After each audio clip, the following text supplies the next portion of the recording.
What's the first thing a guy that makes to the NBA, NFL? Buy my mama house. You need to be putting your money away. Don't buy me nothing. I got it. If my son were to make it like that, I don't want nothing from you, son. I need you to invest. I got your mama. Yeah. I got me and her. I got her.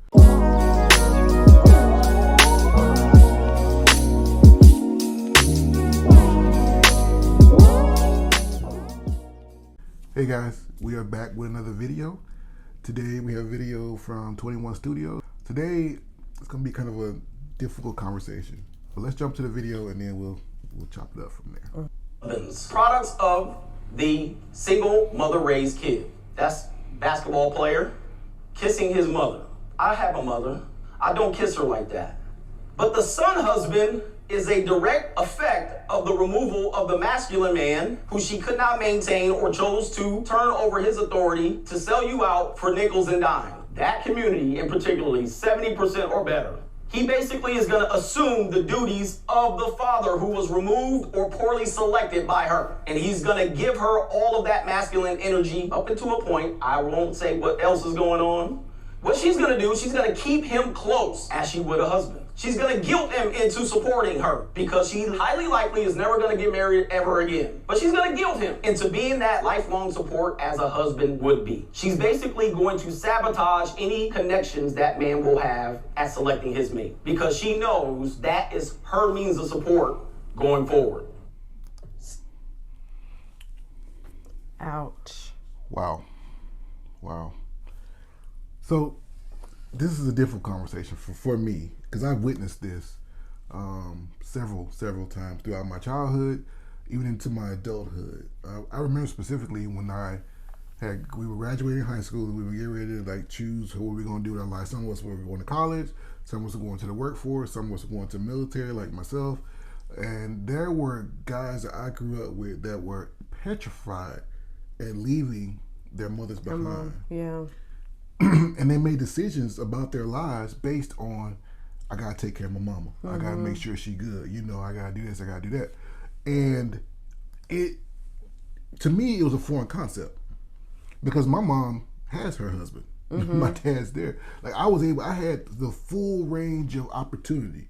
I could have did anything I wanted to do. I wasn't held by anything. And I was able to leave my little small town there in Mississippi and travel the world, have all kind of experiences and not really have to worry about my parents. Now, I sent money back and helped them out when I could, but it was never that feeling like I have to do this or my mom ain't gonna be to make it. And I've seen the fear in young men's eyes, the worry in their faces. Yeah. because mom doesn't have anybody. It's not just sons that go through that. I went through that as well. I'm a product of a single parent household, so I felt obligated to make sure my mom was good. It was my mom and my little brother. So there were certain things that I needed to make sure, according to me, I needed to make sure that they were good so that I would feel comfortable. So I sent over half my paycheck home in the military. I allowed that individual to run up my credit because I felt guilty. I felt like, man, I'm abandoning my mom just like my dad did. But that wasn't my burden and had nothing to do with me.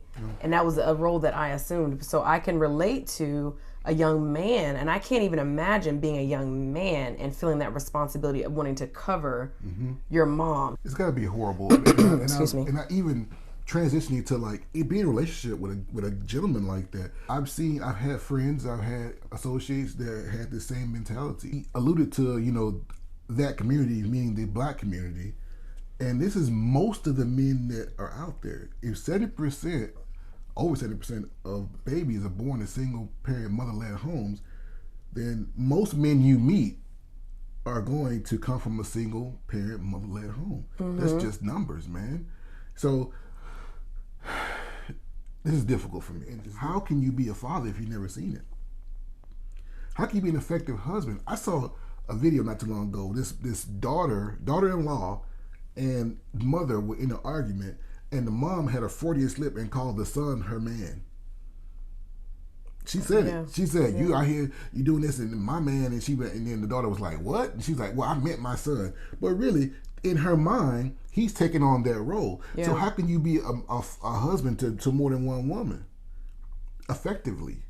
we coach couples and have coached couples in the past and probably will continue coach couples in this area where you've got the husband who has this obligation, allegiance to his mother. She's taken the place of the first woman in his life, and the look of betrayal on the wife's face, the look of disgust and frustration that the wife is trying to like get her husband to see like, yo, wake up, like I'm your wife. But in his mind, he's like, well, my mom she'll always be number one. Yeah. And the wife knows that. And and then when we're talking to them, we're trying to especially get him to see, do you not see why you guys are having the issues in your marriage that you're having? Is because the wife knows that she's playing second fiddle. Not that you're cheating on her, but you are cheating on her with your mama. Yeah, and it's sick. It's a sick cycle. I know it doesn't sound right, but you, in essence, are betraying her with your mother because you feel like this is the place. She's the first person in your life, and she's got to be good, and she was there. She was down for me when my dad was gone, and all that guilt and shame and all that.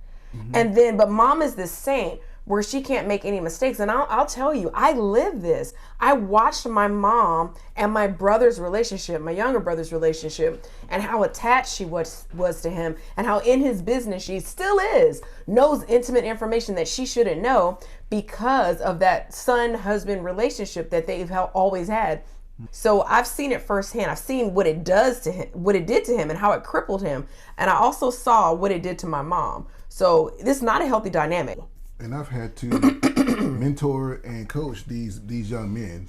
And let me tell you something. It's extremely difficult to deprogram and reprogram a man's mindset when he is set in this son-husband role. He can never fully, it is a total forfeiture of his masculinity. He can never fully be the man he's supposed to be because he is acting in a role he doesn't even know what he's doing. Yeah. He's acting like a husband when he should be a son. So he doesn't know how to be a son, but he's trying to be a husband, and he doesn't know how to do that either. The woman into his fold, and they have children, and he doesn't know how to be a father because he didn't have one, because she had him up under her wing, up under her. He's overly emotional, cannot control his emotions. He cannot make a decision without talking to his mama first. He doesn't know how to handle his money. It's always, can you do this for me? And he expects his wife to be his mother, and then when his wife pushes him to be a man, he gets mad at her. You ain't submissive. You ain't this. You ain't that. No, she's not your mother. And you have been put in the position where you have this sick relationship with your mom. I love my mother. My mom holds a very special place in my heart, but she doesn't hold a candle to my wife. And my mom accepts and knows that because she got her own man. But these women don't have that. No. And there have been several, sometimes men walk away. It happens. But not the way, 70%, something's wrong in our community. Something is terribly wrong in our community. And I'm talking about our community because this is a black man, he's talking about black people, and we black. So I'm going to talk about us because everybody wants to, we right here. We talking about us today. Because there's something terribly wrong in our community. And we can never fix it because the very men that y'all claim to hate, you create. I don't like no man that's attached to his mama. You got one. I don't like no man that don't know how to control his emotions. Well, you raised one. He's selfish. Well, you taught him to be that way. And I talked to so many of these men, and the first thing I said, where was your father? Oh, he wasn't there. He didn't do this. He didn't do that. Okay, you were a child. So who told you this? Well, my mama said, well, did you ever ask your father what happened? I even asked you this when we were dating. Your story about your father was completely from your mother. And I asked, did you ever ask your dad what really went down between you and your mom? Whole different story. You were the first person in my life to even challenge me in that. Because like you said, I had took my mom's side of the story, hook, line, and sinker. And then my husband was like, have you ever had that conversation with your father? Like, what happened? What caused the divorce? What really went down? Have you ever had that conversation? Did you ever give that man the opportunity to explain? And that's the first place I go with these young men. And I said, no. If they even know who their father is, if he's still around, it's a lot of different factors. And it's not uncommon for me to talk to a man and him not even know who his father is. Yeah, at all. So, and the jails are packed with these young men. Yeah, they are. The streets are packed with these young men. Schools are packed. Serial impregnators are these young men. And we talk about all the things that men don't do and how men do these things. Well, who's raising them? Oh. Because remember, the first thing y'all holler is we're not there. So if we're not there, how can we be blamed? But we're blamed. Sometimes it's this crazy cycle where, well, he's away because his father wasn't around, but then he tells us you don't need us. That is true. That's a really good point. I think we should park it for a little bit. Yeah, you're right. So like a lot of women will say, well, the reason, you know, he is the way, Cedric is the way that he is. Jake Quillen. Jake Quillen is the way that he is because his daddy's not around. Mm-hmm. But like you just said, so who is around? Exactly.